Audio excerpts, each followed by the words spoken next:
Assalamualaikum warahmatullahi wabarakatuh. Waalaikumsalam warahmatullahi wabarakatuh. Innal hamdalillah nahmaduhu wa nasta'inuhu wa nastaghfiruh wa na'udzu billahi min shururi anfusina wa sayyiati a'malina. Man yahdihillahu fala mudilla lahu wa man yudlilhu fala hadiya lahu. Asyhadu an la ilaha illallah wahdahu la syarika lahu wa asyhadu anna Muhammadan abduhu wa rasuluhu la nabiyya ba'da. Amma ba'd. Qala Allah ta'ala, a'udzu billahi minasy syaithanir rajim. Ya ayyuhalladzina amanu taqullaha haqqa tuqatih wa la tamutunna illa wa antum muslimun. Faqala Rasulullah sallallahu alaihi wasallam, ittaqillaha haitsu ma kunta wa atbi'is sayyi'ata al-hasanata tamhuha wa khaliqin nasa bi khuluqin hasan. Ummahat wa akhwat, ibu-ibu, saudari-saudariku yang dirahmati Allah. Alhamdulillah, pada kesempatan pagi hari ini atas izin Allah kembali kita bermuajahah, bermajelis. Hadirnya kita di sini sebagai bagian daripada upaya kita melaksanakan salah satu kewajiban yang dibebankan kepada setiap individu muslim dan muslimah, yaitu adalah menuntut ilmu agama. Berdasarkan hadis Nabi sallallahu alaihi wasallam yang masyhur, Rasulullah SAW pernah bersabda, "Thalabul ilmi fardhun 'ala kulli muslim." Menuntut ilmu agama hukumnya wajib bagi setiap individu muslim atau muslimah. Salawat dan salam semoga selalu tercurahkan kepada baginda Nabi Muhammad sallallahu alaihi wasallam beserta keluarganya, para sahabatnya, serta para pengikutnya yang selalu senantiasa meneladani sunnah-sunnahnya hingga yaumil qiyamah. Ibu-ibu, saudari-saudariku yang dirahmati Allah, kita hari ini membahas seorang wanita mulia. Memang para ulama berbeda pendapat apakah ia termasuk istri dari Rasul atau hanyalah seorang budak sahaya. Terlepas dari perbedaan status, menurut para ulama terlihat bagaimana ta'zimnya para sahabat ketika beliau wafat, maka lebih mendahulukan menjadikan beliau sebagai akhiru zaujatin Nabi, istri terakhir dari Nabi Muhammad sallallahu alaihi wasallam. Inilah pembahasan terakhir dalam pembahasan Ummul Mukminin atau Ummahatul Mukminin, para ibunda orang beriman, yaitu Sayyidah Maria Al-Qibtiyah binti Syam'un radhiyallahu anha. Di antara para istri Rasulullah tersebutlah nama Maria Al-Qibtiyah. Dahulu ia hanyalah seorang budak yang lalu kemudian diangkat menjadi Ummul Mukminin, budak sahaya pada strata sosial paling rendah.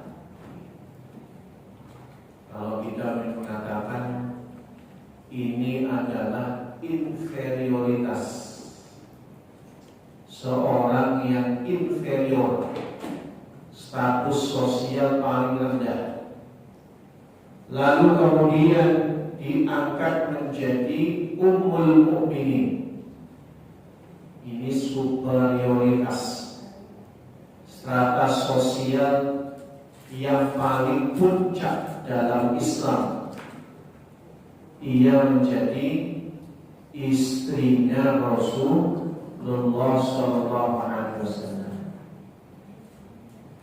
Kisah hidupnya penuh lika-liku, dari menjadi pelayan raja,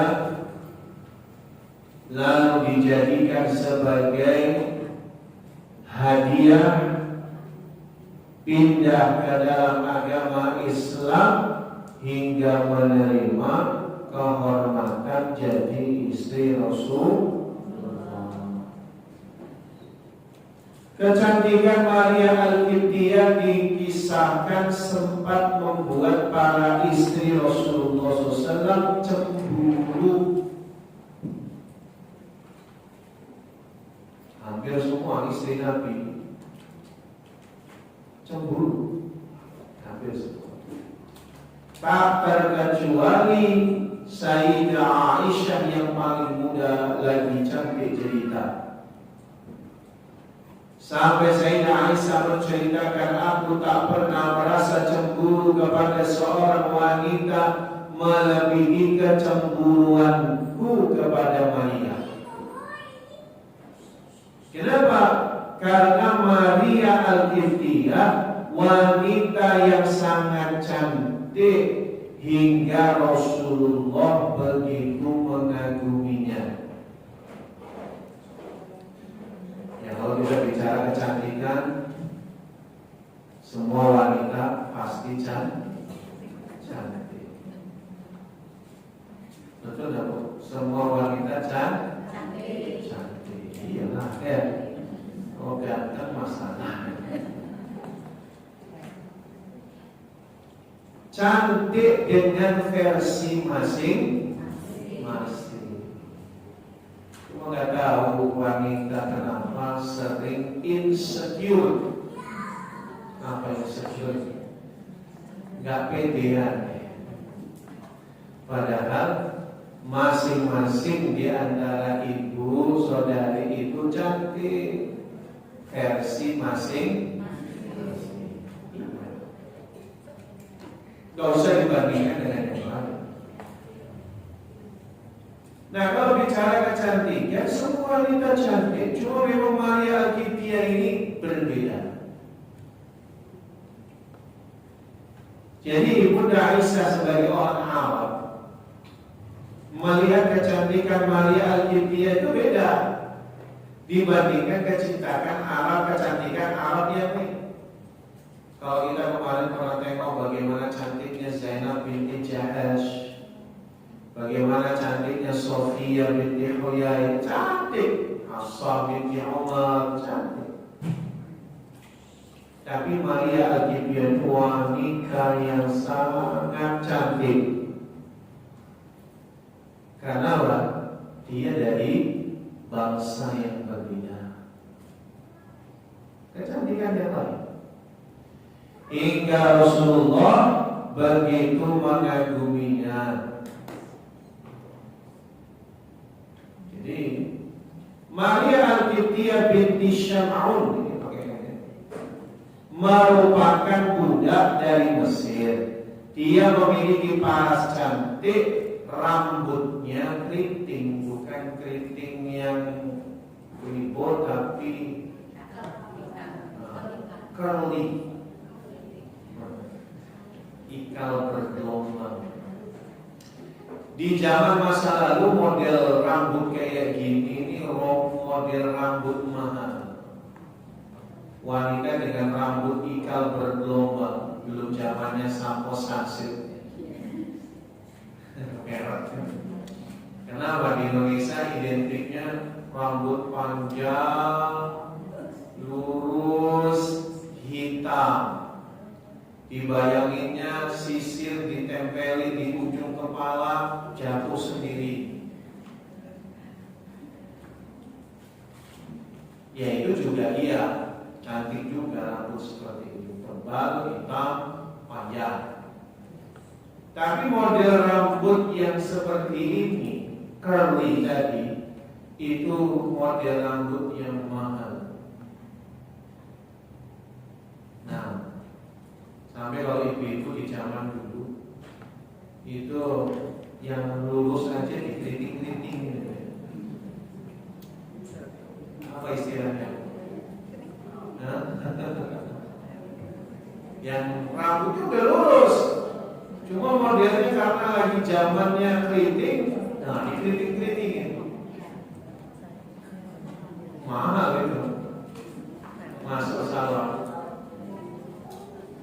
Nah sekarang perubahannya, yang keriting rasanya waduh nggak lurus, dilurusin. Padahal kalau ibu punya rambut bergelombang ikal ini rambut yang mahal.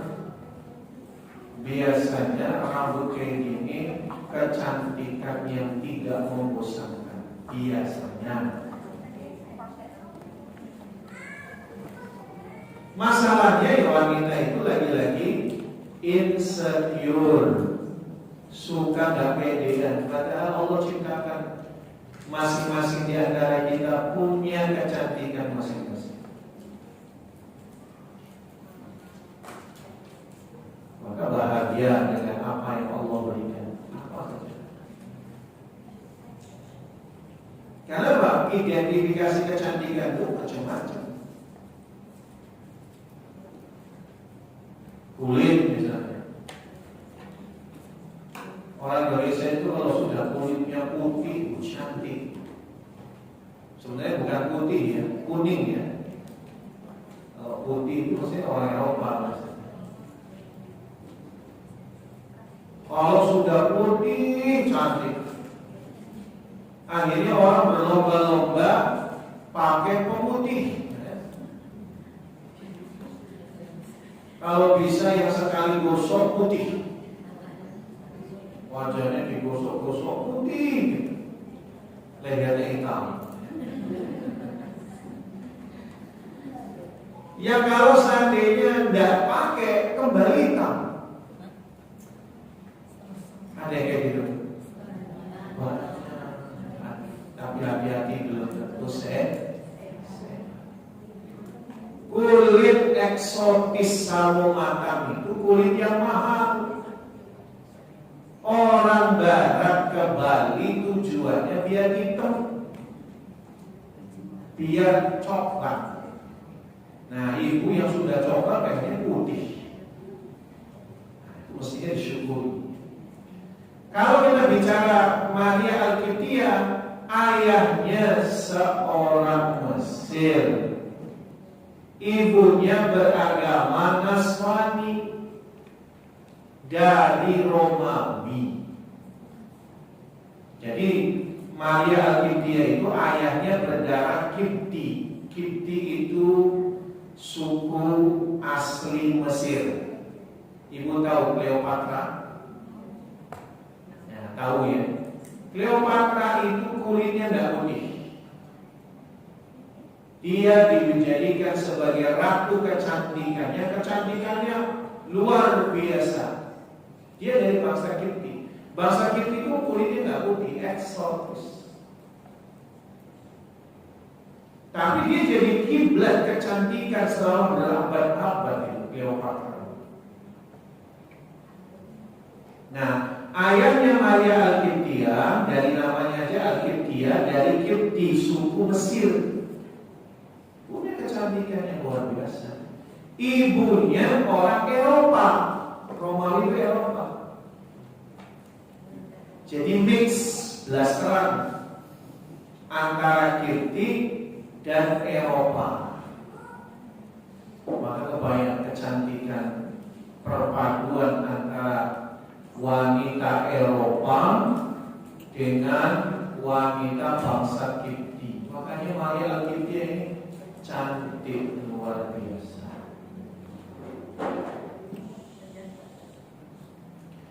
Maria Al-Qibtiyah lahir di sebuah desa yang jauh di Mesir, yaitu wilayah Hafen. Hafen. Pada awal usia remajanya, Raja Qibti yang gelarnya Muqawqis, Raja Mesir. Dulu kalau di zaman Nabi Ibrahim, Nabi Musa, yang jadi Raja Qibti Mesir itu gelarnya Fir'aun. Tapi kalau di masa Nabi gelarnya adalah Muqawqis. Raja Qibti Al-Muqawqis meminangnya bersama saudarinya yang bernama Sirin. Maria dan saudarinya Sirin berpindah ke istana untuk jadi seorang pelayan raja dan selalu ada di sisi raja. Raja Qibti Al-Muqawqis sebelumnya tidak mengenal Islam tatkala diserukan oleh Rasulullah SAW. Maka Rasulullah mengirim utusan Hatib bin Abi Balta'ah untuk menyampaikan sepucuk surat berisi ajakan untuk masuk Islam. Ini tepatnya setelah perjanjian Hudaybiyah di tahun ke-6 Hijriah. Jadi pasca perjanjian Hudaybiyah, baginda Nabi mengirim surat ke seluruh raja di seluruh penjuru dunia untuk masuk Islam. Tujuannya menyelamatkan mereka. Ini contoh isi suratnya. Dari Muhammad bin Abdullah untuk Muqawqis pembesar Qibti. Semoga keselamatan selalu terlimpah kepada orang yang mengikuti petunjuk. Amma ba'd.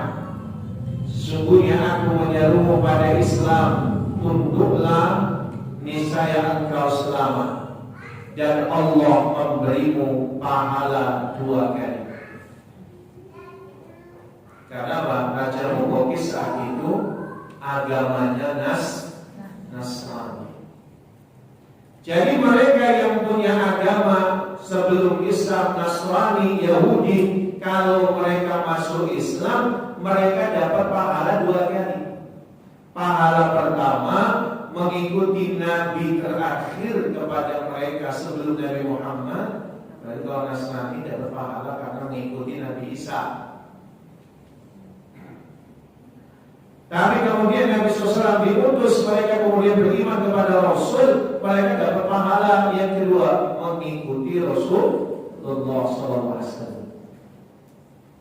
Makanya orang yang masuk Islam, mu'allaf itu sekalian, itu punya kelebihan. Apa kelebihannya? Dapat pahala berlipat. Di dalam hadis riwayat Imam Bukhari, suatu ketika ada seorang yang bertanya, "Ya Rasulullah, dulu saya suka sedekah, dulu saya suka menyambung silaturahim, dulu saya sering berbuat baik. Kalau saya masuk Islam, gimana dengan amalan dulu sebelum Islam?" Kata Nabi, "Engkau masuk ke dalam agama Islam dengan semua amal kebaikanmu." Jadi mu'alaf itu dosanya dihapuskan 0. Sementara perbuatan baiknya semuanya dicatat. Nah, jadi mu'alaf, saya mu'alaf aja lah, berarti kafir dulu. Jangan kayak gitu. Ini mereka yang belum masuk Islam, diajari. Maka cara dakwah mereka itu kayak gini. Kayak Rasul dikasih 2 pahala. Pahala mengikuti ajaran sebelumnya, pahala pula setelah masuk Islam. Jika engkau menolak, engkau menanggung dosa seluruh penduduk Qibti, karena pemimpin akan dimintakan pertanggungjawaban di hadapan Allah atas apa yang dipimpinnya. Berat jadi pemimpin itu. Maka Imam Ad-Dhahabi dalam satu riwayat, para pemimpin itu seperti tengkuknya dicengkram antara surga dan neraka. Pemimpin itu kalau sekali masuk surga, surganya tertinggi. Tapi kalau dia durhaka, zalim, maka begitu mudah dia masuk neraka yang paling bawah. Hingga ada seorang rakyat yang mengadu kepada Allah, ya Allah, dia pemimpin tapi tidak mempedulikan saya, maka gagal masuk surga. Jadi pemimpin itu kan satu orang saja rakyat yang tidak puas atau merasa dizolimi sama dia, mau ibadahnya sebagus apapun, gagal masuk surga. Makanya berat jadi pemimpin. Tapi herannya orang berlomba-lomba. Di dalam Quran surah Ali Imran ayat 64 Allah Ta'ala berfirman, A'udzu billahi minasyaitonir rajim. Qul ya ahlal kitab ta'alu ila kalimatin sawa. Hai ahli kitab, marilah berpegang pada suatu kalimat ketetapan yang tidak ada perselisihan antara kami dan kamu. Artinya kalimat yang sama. Bainana wa bainakum, antara kami dan kalian, alla na'budu illallah wa la nusyrika bihi syai'a. Apa kalimat yang sama itu? Tidak ada sesembahan kecuali Allah, dan tidak pula kita mempersekutukan Dia dengan sesuatu apapun. Wa la yattakhidha ba'duna ba'dan arbaban min dunillah, dan sebagian kita menjadikan sebagian yang lain sebagai Tuhan selain Allah. Artinya tidak menjadikan sebagian yang lain sebagai Tuhan selain Allah. Jadi Nasrani di masa lalu sama la ilaha illallah. Jika mereka berpaling fa'in tawallaw faqulu syahadu bi anna muslimun, saksikanlah bahwa kami adalah orang-orang muslim yang berserah diri kepada Allah. Jadi sebenarnya sama anjurannya supaya mereka mengimani Nabi Muhammad SAW, yaitu berislam. Dari ayat ini kita menjelaskan atau kita mendapatkan satu hal yang sangat penting, bahwa Nabi menyampaikan ayat ini kepada Muqawqis supaya dia beriman kepada Allah. Maka Raja Muqawqis membaca surat Rasulullah dengan penuh hormat, lalu memanggil sekretarisnya untuk membalas surat Rasulullah. Amma ba'du, aku telah membaca suratmu dan aku telah mengerti apa yang engkau katakan serta engkau serukan. Aku tahu bahwa masih ada seorang nabi, dan aku mengira bahwa nabi itu akan muncul di Syam. Ini kejujuran. Di antara raja-raja yang dikirimi surat itu tidak semuanya menerima ajakan Nabi. Muqawqis termasuk yang jujur dengan apa yang dia yakini. Kita kemarin membahas bagaimana orang-orang Yahudi yang mereka tahu bahwa Nabi Muhammad itu adalah sah sebagai seorang nabi, tapi mereka justru memusuhi Nabi. Kalau Muqawqis tidak, dia mengerti bahwa yang menulis surat ini adalah benar-benar seorang nabi. Dia yakin.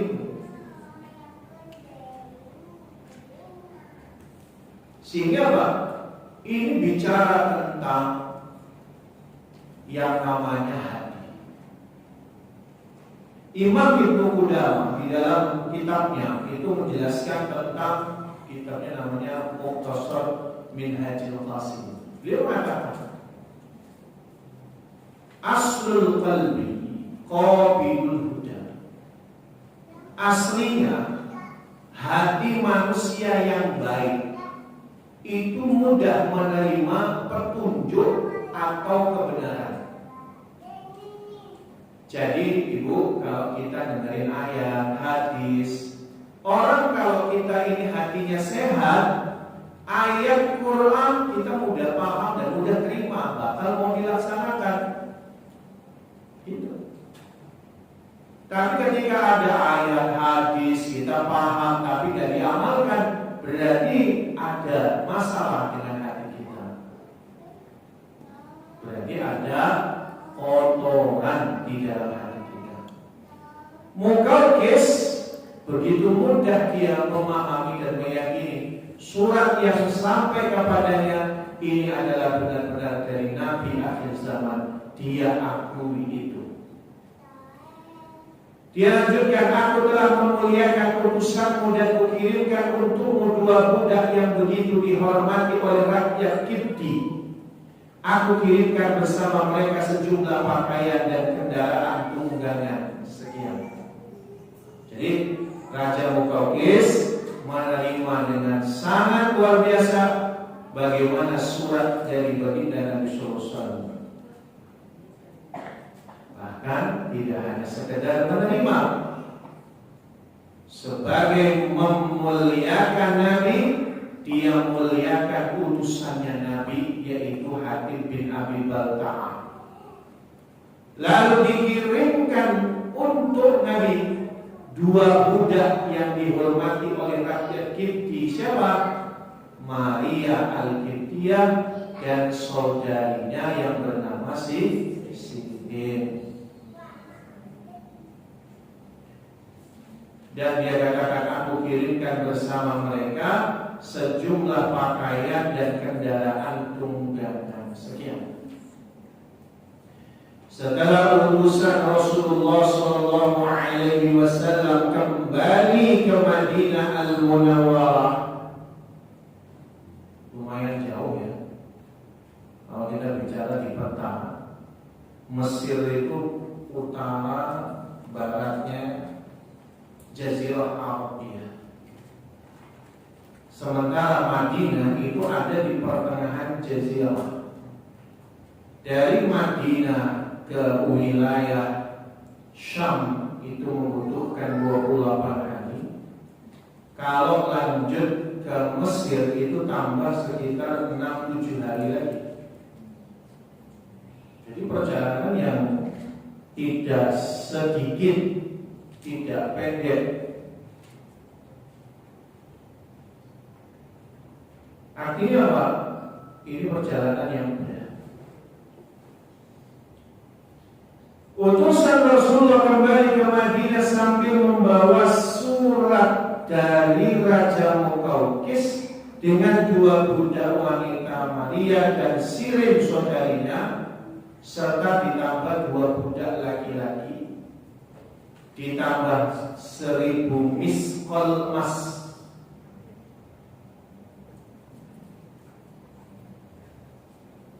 Miskol itu berapa? Setara dengan dinar. 1 miskol itu sama dengan 1 dinar. Berarti kalau 1000 miskol 1000 dinar. Lumayan ya. Lumayan ya. Lumayan. 1 dinar 4 juta rupiah sekarang. 4 juta rupiah kali 1000. Nah, uangnya sejumlah 4 miliar. Lumayan yuk. Nah, lumayan di kerupuk. 2 helai pakaian indah buatan Mesir, 1 ekor bihol. Bihol itu atau bagel, hewan yang lahir perkawinan antara kuda dan keledai yang gemuk dan madu banyak. Madu asli. Rasulullah menyambut surat dan menerima hadiah. Lalu Rasulullah menjadikan Maria sebagai budak beliau dan memberikan saudarinya Sirin kepada Hasan bin Sabit, penyair sekaligus sahabat Rasulullah Sallallahu Alaihi Wasallam. Jadi mulailah Maria masuk ke rumah Nabi, tapi statusnya masih jadi seorang budak. Kecemburuan segera membakar hati para istri Rasulullah ketika berita kedatangan Maria terdengar dalam rumah tangga Nabi, terutama Sayyidah Aisyah.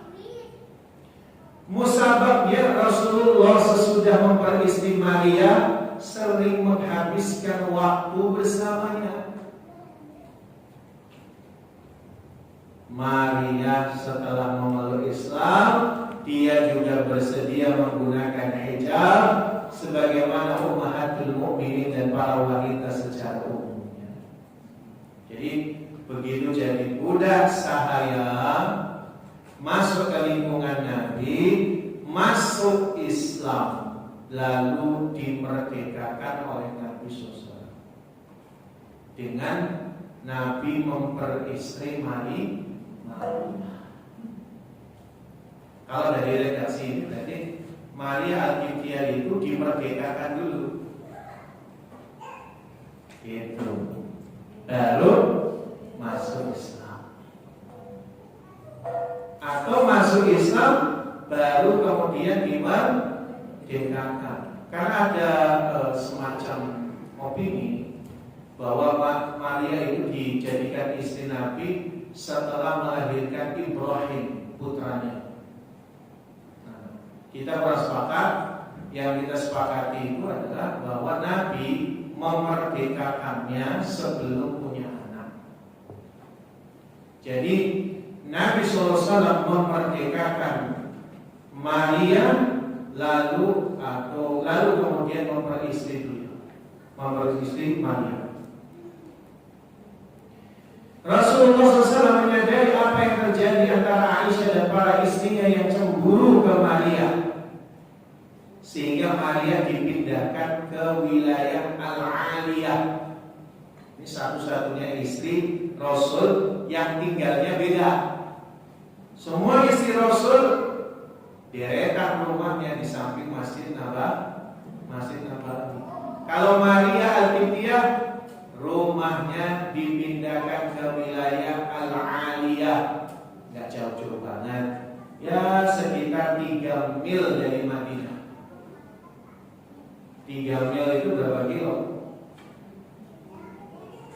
Sekitar salah 1 mil itu 1,3 kilometer. Berarti ya sekitar 4 kilometer aja. Jadi dikasih jarak. Tinggalnya Maria bukan di komplek perumahan istri Nabi, tapi di wilayah Al-Aliyah. Di sana Maria menetap. Suatu malam Maria menceritakan kepada Rasulullah SAW bahwa ia telah mengandung. Allah. Beliau pun menerima kabar itu dengan memuji dan bersyukur kepada Allah.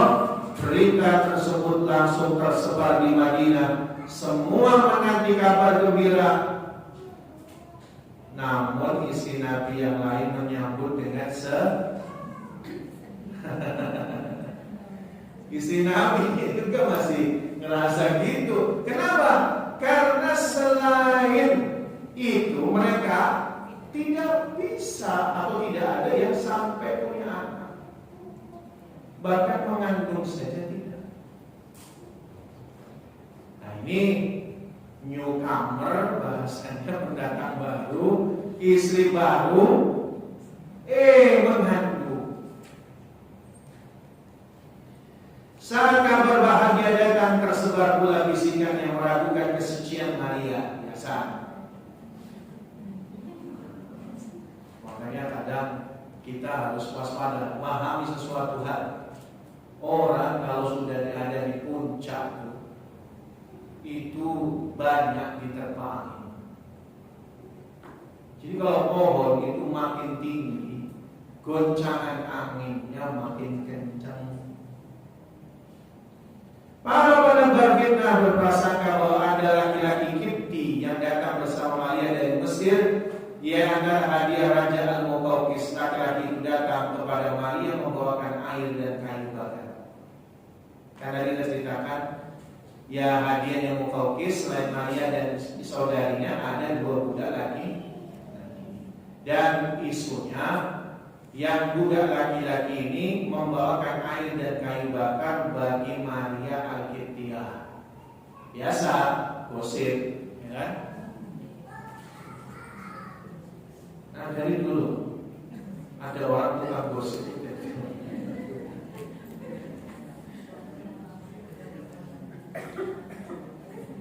Dan yang luar biasa itu biasanya cocokologi biasanya.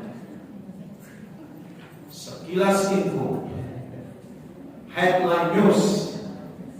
Herannya orang kayak gini ini punya effort, usaha ya. Saya punya tetangga dulu sebelum kita ingetin, itu semua rumah didatangi. Datang itu assalamualaikum, waalaikumsalam. Saya mau kasih tahu info aja. Kadang istri itu nggak tega menolaknya, didengerin sampai bosan baru pulang. Kita jangan kayak gitu. Kalau ada saudaranya yang keliru, jangan biarkan. Ini ada cerita yang menarik. Dulu ada seorang ulama yang sudah sepuh, akhirnya ragu, nggak bisa lihat. Lalu muridnya diajak bicara, saya ini sudah tua, ragu. Kata muridnya, ya udah guru, kalau nanti guru mau pergi, biar saya tuntun. Muridnya ini adalah ulama juga, tapi ulama yang satu matanya buta, yang mata satunya 3/4 buta. Gurunya rabun, muridnya buta. Maka dituntunlah si guru yang rabun dan tidak bisa melihat, sama muridnya yang 1/3/4 buta. Maka si gurunya bilang, udah dekat belum dengan masjid? Dekat kok guru, tinggal belok kiri, kita geser kiri dikit dekat masjid. Padahal makin lama makin jauh dari masjid. Gurunya walaupun dia rabun, kan masih bisa lihat dikit-dikit kalau rabun kan. Ini kok makin lama makin jauh. Wah, kita ini gak bener ini. Nanti banyak obrolan orang loh, masa guru yang rabun dituntun sama murid yang buta. Kata si murid, gak apa-apa lah guru, kita digosipin biarin, dapat transfer pahala gratis. Kan gitu ya? Benar kan dalilnya? Orang yang digosipin, digibahin, nanti dapat transfer pahala gratis. Yang gibah itu yang nanti transfer pahala. Gurunya marah. Masa sih orang beriman puas dia masuk surga sementara saudaranya neraka? Kok ada orang bangga dapat transfer pahala gratis karena suka digosipin? Lalu orang yang gosipnya masuk neraka. Jadi gini, prinsipnya jangan biarkan gosip itu menyebar. Jadi kalau ada orang ancang-ancang mau gosip, maaf saudara, itu kayaknya mau gibah. Terus saudarinya ngomong, enggak kok, ini enggak gibah ya. Saya enggak gibah loh, cuma mau cerita aja. Lah ya sama gibah. Cerita itu.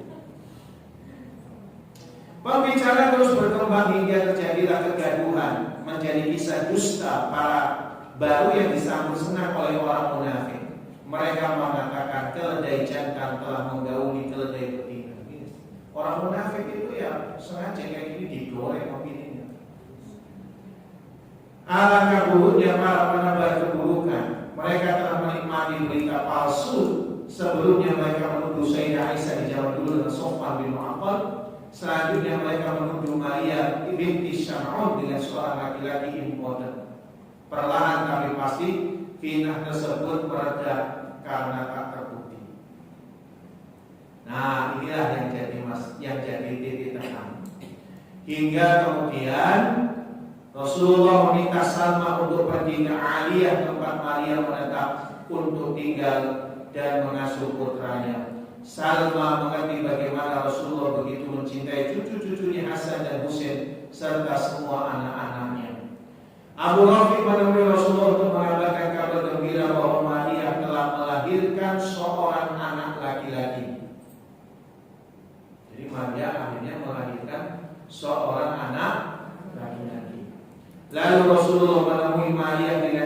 di wajahnya. Setelah memuji Allah atas keselamatan Maria, beliau mendekati sang bayi dan menggendongnya dengan lembut. Ditunggu-tunggu kan Nabi gak punya anak lagi. Ini Maria melahirkan seorang anak laki-laki. Mendengar kabar gembira ibunda Maria melahirkan anak laki-laki, Ummahatul Mukminin, isi Rasul yang lain justru merasa dongkol melihat Maria karena didorong oleh rasa cemburu. Dulu cemburunya karena Maria terlalu cantik. Ini Maria melahirkan bayi laki-laki. Hasad dengki muncul. Sifat alamiah para wanita. Enggak, laki-laki juga. Cuma wanita lebih gitu lah.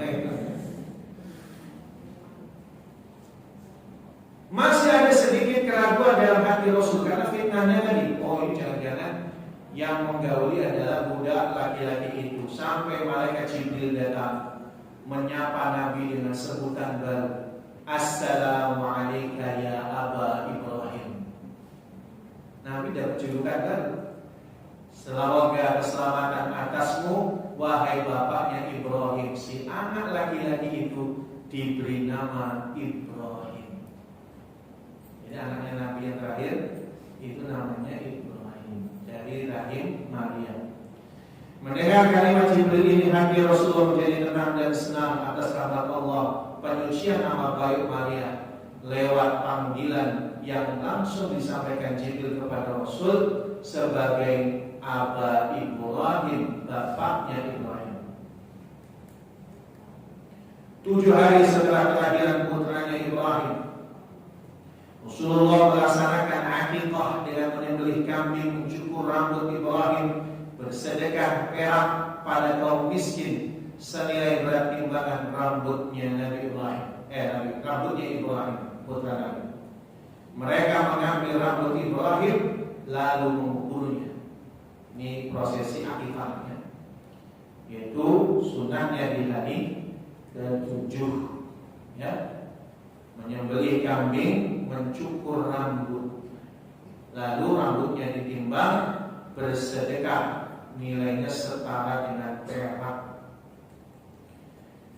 Namun ketika memasuki usia 2 tahun, Ibrahim menderita sakit keras. Tiba-tiba padahal sehat asli, tapi karena Allah punya rencana bagaimana untuk memurnikan nama Maria, akhirnya Maria punya anak untuk membersihkan nama.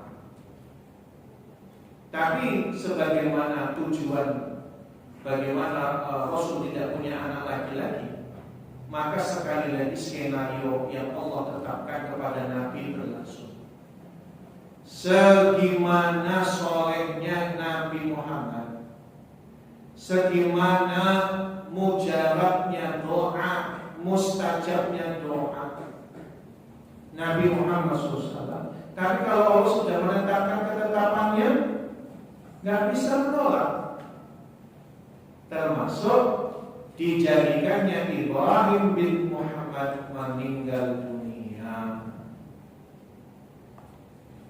Maria mengirim utusan pada Rasul agar beliau menjenguk. Rasulullah pun segera datang untuk melihat putranya. Akhirnya Ibrahim berpisah dengan ibundanya Maria di tengah berbagai musibah dan perjalanan yang ia hadapi, mulai dari air mata Rasulullah yang lembut, gerhana matahari. Karena ketika meninggal Ibrahim pas gerhana matahari, lalu kemudian dikait-kaitkanlah antara gerhana dengan wafatnya Ibrahim. Seperti itu juga maksudnya. Terus desas-desus masyarakat, tuduhan dan seterusnya, serta petunjuk dan ajaran Nabi kepada mereka saat melihat salah satu dari sekian ayat-ayat Allah dengan adanya sholat gerhana. Maria selalu sabar dan ridho kepada Allah serta qadar Allah hingga akhirnya ia mengalami musibah terbesar suaminya wafat. Musibah ini membuatnya lupa akan duka kepergian Ibrahim putranya. Dia akan tetap memegang janji dan ibadah yang selalu ia lakukan semasa hidup Rasulullah SAW. Setelah Rasulullah wafat, Maria masih hidup kurang lebih 5 tahun dalam kesendirian dan menutup dirinya. Dia tidak pernah bertemu siapapun kecuali saudarinya itu Sirin. Tidak juga keluar rumah kecuali berziarah ke makam Rasul atau makamnya Ibrahim di Baqi, putranya. Jadi beliau hanya fokus ibadah. Hal itu ia jalani sampai ia menghadap Sang Pencipta pada tahun 16 Hijriah pada masa kekhalifahan Amirul Mukminin Umar bin Khattab. Jenazah Maria dimakamkan di Baqi', tempat kuburan Muslim. Apa hikmah kisah Maria? Pertama, bahaya asap. Nabi SAW menyampaikan kepada kita, la tahasadu, jangan saling hasad. Apa itu hasad? Dasarnya hasad kata Imam Ibnu Taimiyah adalah karahatun bima an'amallahu ala ghairi. Gak suka kalau Allah ngasih nikmat kepada selainnya.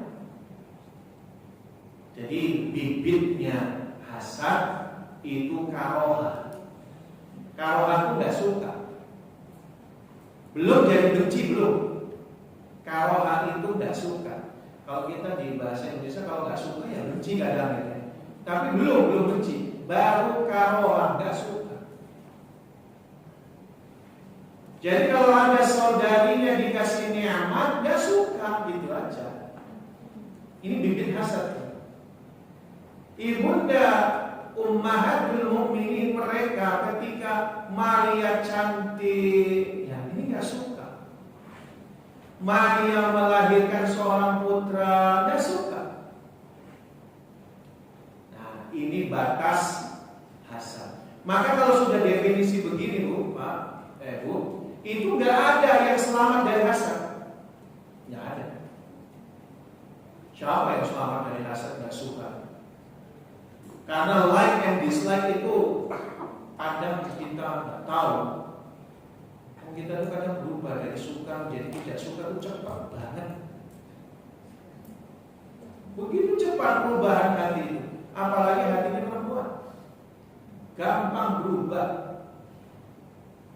antara suka lalu jadi nggak suka, gampang berubah.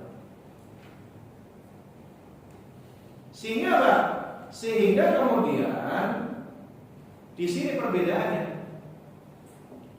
Kalau dia orangnya beriman, dia segera menata hatinya.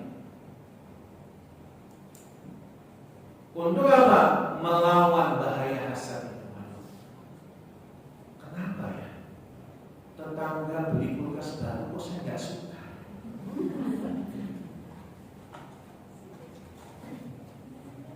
Apa yang terjadi? Ini jangan-jangan saya hasad.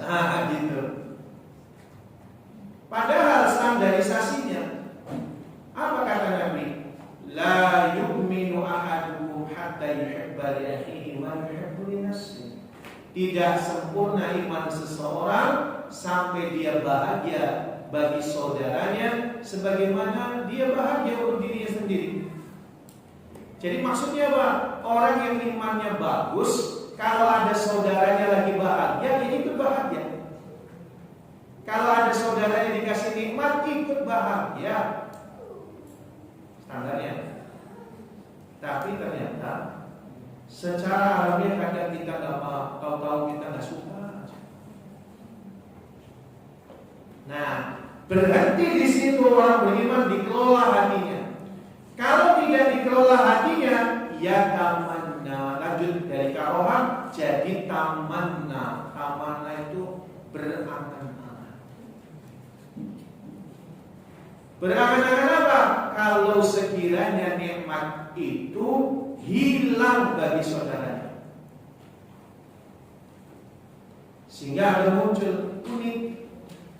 Ada saudaranya kena musibah, senang. Ada tuh.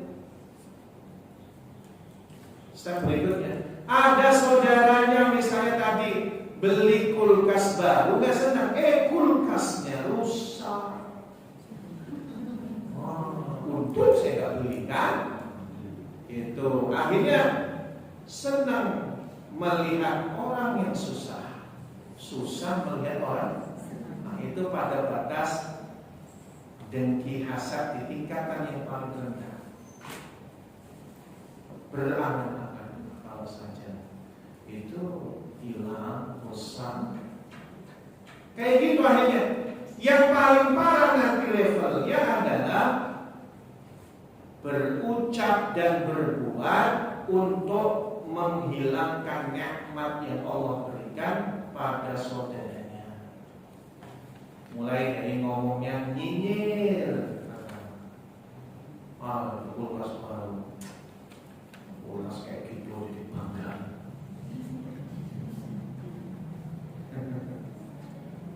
Ya namanya orang nyinyir. Udah mulai dosa, udah mulai dosa. Lalu menggalang opini, loyalitas, door to door, bahu membahu untuk membentuk aliansi politik melawan si pemilik kulkas baru.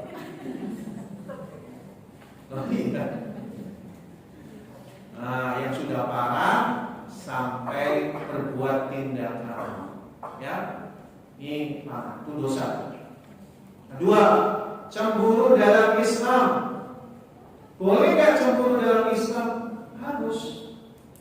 Apalagi suami itu harus cemburu sama istri.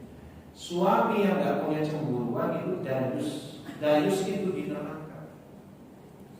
Jadi harusnya para suami itu cemburu. Ibu video call sama teman sekolah yang laki-laki, cemburu, jangan, nggak boleh. Ibu kalau sudah jadi suami, udah namanya kenangan mantan kubur hidup-hidup. Jangan malah panas-panasin. Jangan. Itu cemburu, nanti bisa bahaya. Maka tadi kita sampaikan bagaimana para sahabiah, para ummahatul mukminin cemburu. Wajar manusia ibu cemburu manusia itu harus ada cemburu itu. Kalau nggak ada cemburu bagi wanita, berarti nggak ada rasa. Betul nggak Bu? Kalau ibu sudah nggak peduli, terserah kamu lah. Itu sudah berarti sudah nggak ada cinta. Kesel. Oh iya, bagi perempuan kalau sudah ada cemburu itu indikasi sudah nggak ada rasa. Karena kalau dia rasa sifat alamiahnya wanita cemburu, nggak mau. Jadi kalau sudah terserah kamu, nah itu berarti wanita sudah proyeknya adalah udah saya sama anak saya saja. Kalau ada wanita itu defensifnya kayak gitu, dan saya sama anak-anak saya aja. Saya bertahan karena boleh nggak kayak gitu? Boleh, silakan, itu pilihan. Cuma jangan kalau KDRT, ya. Jadi ibu kalau bilang kalau merasakan KDRT, ya jangan bertahan karena anak. Nggak syar'i. Syar'inya secara syariat hifdzun nafsi lebih utama, menjaga nyawa. Maka ketika ada ibu-ibu yang datang kemudian Ustaz gimana? Ya, ini suami saya sudah nodong pisau terus, KDRT. Kalau alasan yang lain pasti nasihatnya sama. Tapi kalau KDRT secara syariat menjaga nyawa lebih utama. Kalau tadi misalnya ibu-ibu bertahan karena anak, ya pada aspek misalnya suaminya yang kayak gitu, misalnya ya suka macam-macam, ya udah nggak apa-apa, itu terserah dari ibu, dapat pahala insya Allah. Tapi kalau kakek-kakek jangan, ya jangan. Sampai alhamdulillah kasus yang banyak terjadi kan kakek-kakek. Dalam Islam tidak dibenarkan kakek-kakek. Ketiga, hati yang baik pangkal segala kebaikan dan akan selalu menerima kebenaran. Nah, ini tadi disebutnya. Para ulama menjelaskan aslut taqwa fil qalb. Idza barral qalbu baratil jawarih. Wa idza fajjaral qalbu fajjaratil jawarih. Jadi hati itu pangkal ketakwaan. Artinya pangkal kebaikan. Jika hati seseorang itu baik, maka baik pula anggota tubuhnya, perbuatannya. Dan jika hati itu durhaka, maka anggota tubuh pun durhaka, tidak menerima kebenaran. Jadi salah satu di antara indikasi hati yang sehat, qabilul huda, menerima kebenaran. Salah satunya apa, Ibu, menerima kebenaran? Hadir di majelis ilmu. Oh iya, Ibu kalau enggak hatinya bagus, mana betah di pengajian kayak gini. Iya, kalau hatinya enggak bersih, Ibu di sini enggak betah, mikirnya di rumah terus, mikirnya kegiatan yang lain. Oh iya, faktanya enggak. Orang kadang punya kecenderungan masing-masing. Hati yang baik akan senang di tempat yang baik, berkumpul dengan teman-teman yang hatinya baik. Orang yang hatinya belum baik, ya senangnya di teman-teman yang gak baik, dan berkumpulnya dengan orang yang hatinya gak baik juga. Itu sudah kaidah umum. Makanya kalau ibu betah di pengajian, ibu udah berapa jam nih?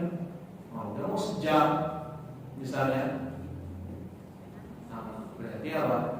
Tandanya insya Allah hatinya baik. Tinggal dilanjutkan, apa lanjutannya? Mengamalkan. Menerima kebenaran, follow up-nya mengamalkan kebenaran. Yang keempat, kesabaran dan keyakinan akan janji Allah. Kalau kita bicara tadi singgung dalam mukadimah, ini bicara tentang inferioritas kepada superioritas.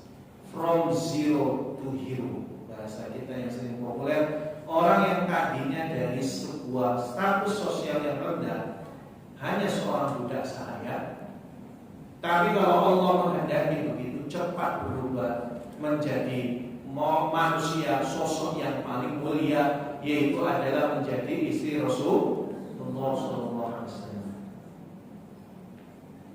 Dan ini bukanlah sesuatu dongeng yang mustahil. Tidak ada mustahil dalam sudut pandang Allah sebagai Zat yang Maha Kuasa. Bagi Allah itu gampang.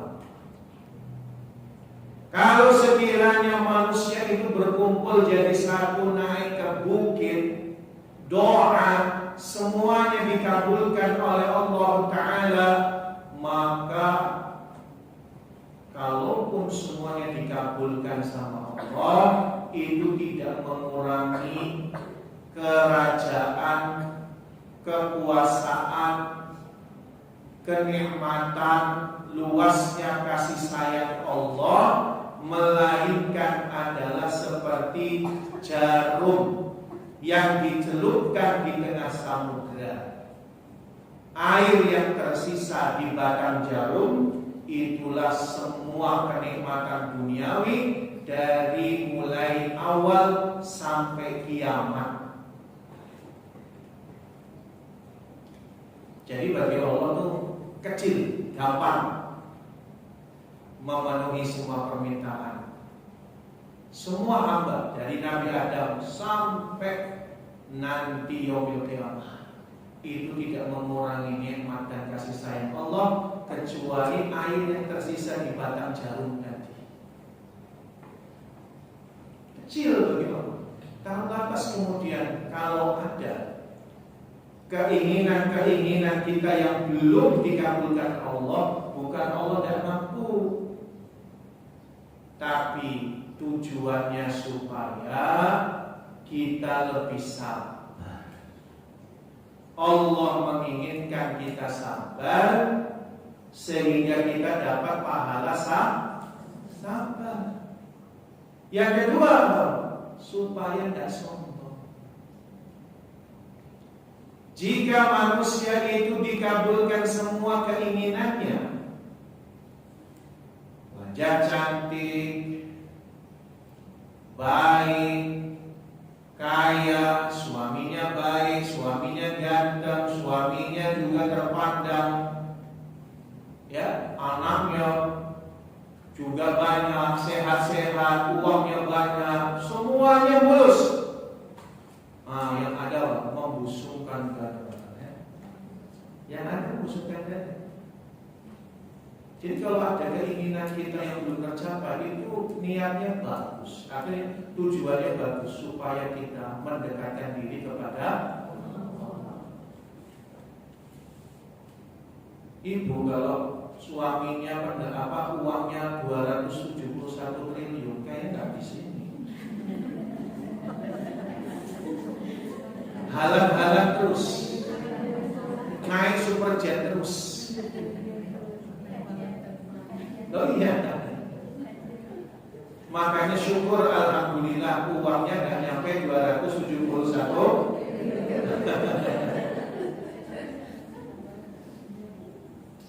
Tinggal banyak sabar dan yakin akan janji.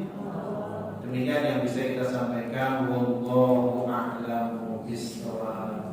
Indah selesai ya pembahasan tentang istri Rasulullah SAW. Demikian, ada barangkali yang mau didiskusikan, silakan.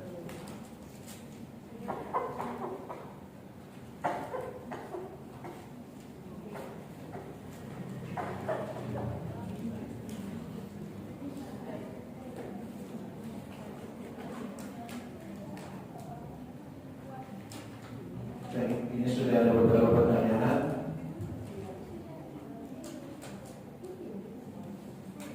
Assalamualaikum Ustaz. Waalaikumsalam. Bagaimana hukum memakai minyak wangi yang terdapat alkohol di dalamnya untuk baju yang dikenakan saat sholat? Syukran.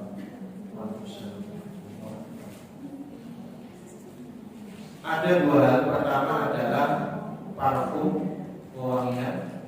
Yang kedua mengandung alkohol. Pertama, sebagai seorang wanita juga harus hati-hati untuk mengenakan parfum. Salah satu di antara tabarruj. Apa tabarruj? Salah satu di antara perbuatan wanita yaitu adalah menampakkan perhiasan dalam rangka mengundang perhatian laki-laki yang bukan suaminya. Itu namanya tabarruj. Tabarruj itu bisa lewat mata, semua indera, bisa lewat telinga, bisa lewat indera penciuman. Makanya kalau kita bicara tabarruj di zaman masa lalu adalah pakaian wanita yang menampakkan aurat supaya menarik laki-laki. Kalau dulu ini pakaian orang Arab itu kerudungnya cuma sampai ubun-ubun. Lalu kemudian pakaian kurungnya, gamisnya, jilbabnya, ini terbelah sebagian dadanya. Ini pakaian Arab sebelum Islam. Jadi kalau ada orang, ngapain sih pakaian kelapa-kelapa, itu kan orang Arab. Justru orang Arab zaman dulu cuma sampai ubun-ubun kerudungnya, belahan dadanya sengaja ditondolin. Jadi kalau manusia hari ini ikut-ikutan kayak gitu, ya ikut orang jahil saja. Ya, pertama ini mata. Tabarruz telinga adalah wanita Arab sering pakai gelang di kaki yang terbuat dari emas, lalu ada loncengnya sehingga kalau jalan kerincing. Itu biasanya dipakai oleh para biduan. Biduan zaman dulu maksudnya. Jadi para biduan zaman dulu, maaf kalau ada tradisi orang Arab namanya biduan itu joget-joget itu apa namanya? Penari-penari ya pokoknya gitulah. Ya. Pokoknya kalau goyang bunyi gemerincing itu mengundang perhatian laki-laki, itu tabarruz dari sisi pendengaran. Tabarruz yang ketiga dari penciuman. Makanya wanita muslimah parfumnya jangan terlalu molok. Boleh dipakai tapi untuk pewangian bagian tubuhnya saja. Jangan sampai sengaja niatnya dipakai wanita disukai pria. Jangan, itu kalimat yang keliru. Parfum yang terbaik adalah bagi wanita untuk suaminya. Kalau untuk yang lain, yang penting jangan bau. Ya, boleh pakai bedak, boleh pakai parfum pun boleh, tapi jangan sampai tercium dari jarak sekian. Laki-laki itu kalau lewat perempuan wangi itu mind blowing, sekarang orang bilang wangi ya. Nah itu. Oke, jadi dari situ parfum tentang hukumnya. Sekarang bagaimana yang mengandung alkohol?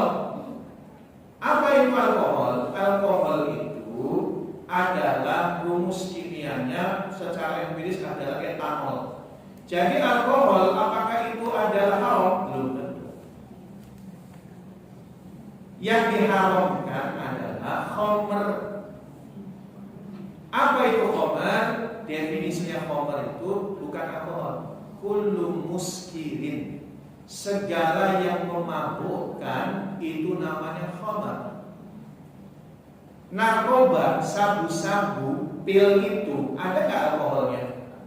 Nggak ada, tapi disebut khamr. Kenapa? Mabuk kalau minum. Makanya alkohol tidak selalu haram. Loh ada dalilnya, kalau yang namanya khamr setetes aja najis. Iya kalau khamr, alkohol belum tentu khamr. Alkohol itu kandungan zat. Ibu makan kafe ada alkohol. Ibu makan nasi aja ada kandungan alkoholnya. Ada nasi walaupun sekian, 0, sekian. Jadi intinya apa? Tidak mesti membatalkan atau tidak mesti itu dilarang untuk sholat. Parfum beralkohol bisa boleh jika kadarnya tidak sampai memabukkan. Nah, perlu dites, diuji. Jadi kalau misalnya ada orang pakai parfum beralkohol mabuk, nah berarti haram. Kalau nggak mabuk ya enggak. Wallahu a'lam. Lalu itu saya izin bertanya, apakah roh para nabi dan isinya dikumpulkan bersama manusia lain ketika wafat? Tidak ya. Pembahasan kita ini kalau kita bicara dalil, kenapa ketika wafat seorang manusia masuk ke alam berikutnya namanya barzakh. Apa barzakh itu? Dinding. Tidak ada hadis yang sahih yang bisa saya yakini, kita yakini berkaitan dengan seluruh ngumpul ngopi lagi tuh. Maaf ya, kita nggak mau mengimani itu. Kenapa disebut barzakh? Barzakh itu dinding. Masing-masing kita, walaupun kuburannya tetanggaan, bukan kemudian ngopi bareng. Lagi dikubur, Besti ngopi dulu. Ngopi, nggak ada ceritanya. Ya, yang kita yakini ada kubur itu nikmat kubur, ada azab kubur, ada. Tapi kalau sudah masuk kubur ada barzakh, dinding, nggak ketemu sampai dibangkitkan. Banyak dalilnya. Hadis Nabi Sallallahu Alaihi Wasallam yang menceritakan tentang teman bagi orang yang di dalam kubur. Ada 3 hal yang mengiringi orang yang masuk kubur. Pertama keluarganya, yang kedua hartanya, yang ketiga amalannya. Keluarganya, hartanya akan ditinggalkan atau meninggalkannya kecuali amalnya. Jadi yang menemani kita di kuburan bukan samping kita, tapi amal kebaikan kita. 2. Ketika di dalam surah Fussilat ayat 30, ketika Allah Ta'ala berfirman berkaitan dengan innal ladzina qalu rabbuna Allah tsumma istaqamu tatanazzalu 'alaihimul malaika alla takhafu wa la tahzanu. Oh, sesungguhnya orang yang mengatakan Rabb kami adalah Allah lalu istiqamah, diturunkan kepada mereka malaikat seraya berkata, jangan kamu takut dan jangan kamu sedih. Itu ceritanya dalam hadis, dalam tafsir Ibnu Katsir atau Imam Tabari menjelaskan.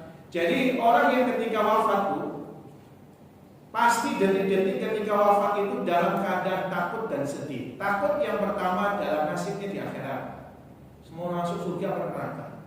Kedua, sedihnya apa? Bakal meninggalkan keluarga.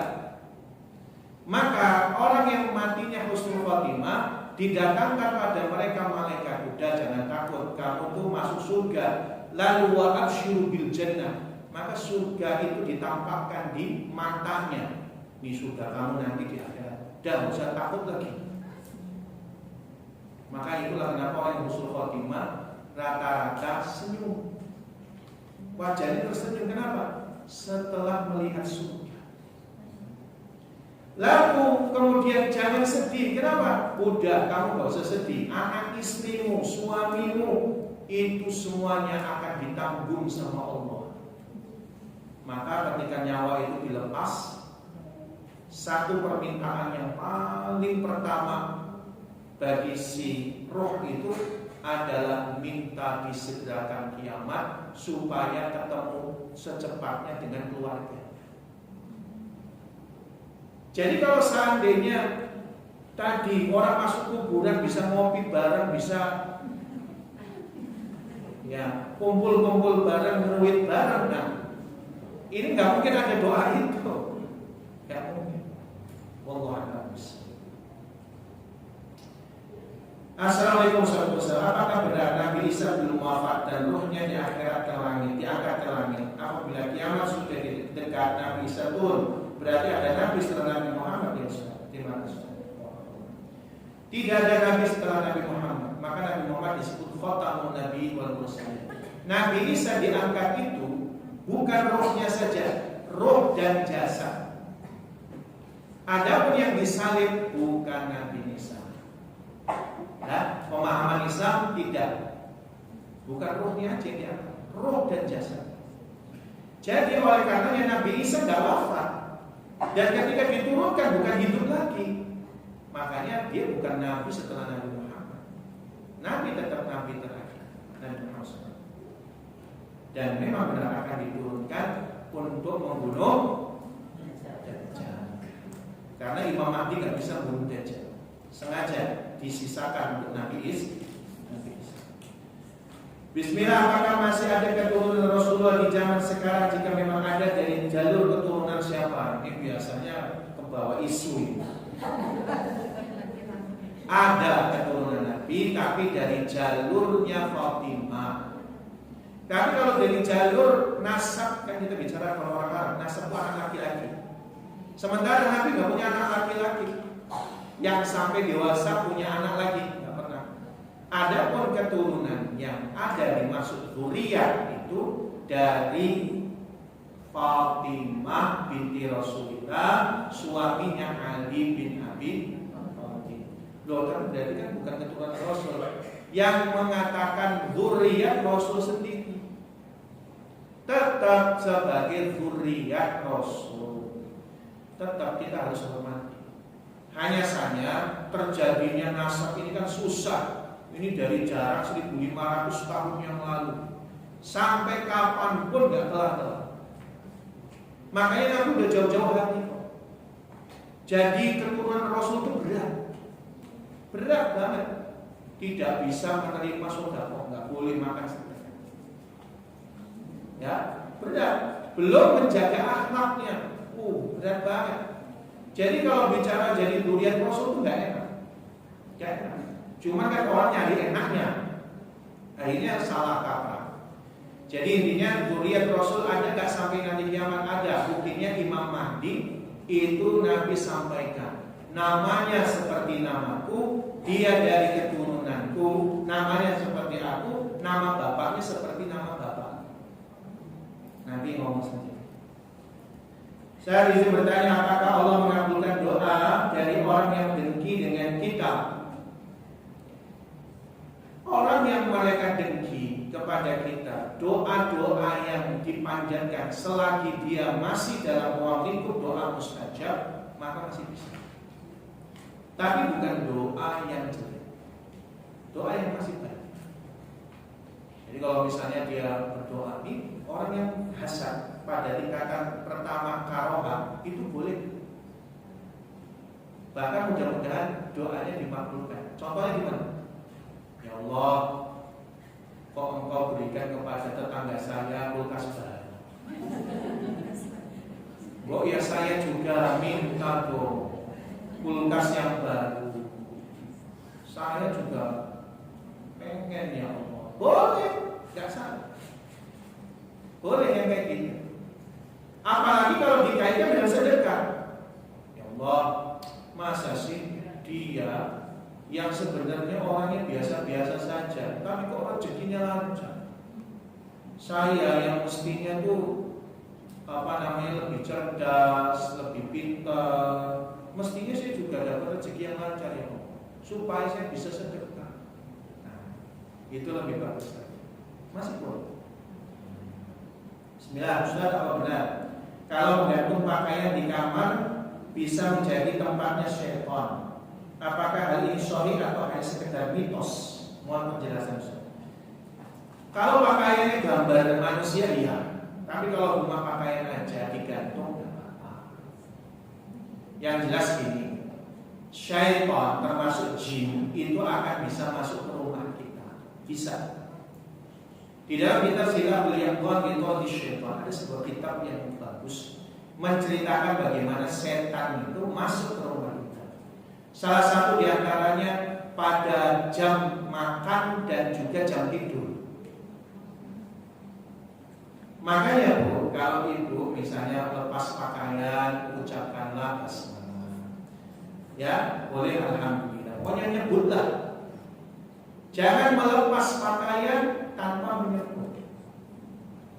Ya, auratnya dilihat oleh bangsa jin. Bangsa jin bisa senang sama manusia, bisa. Dia bisa jatuh cinta sama manusia.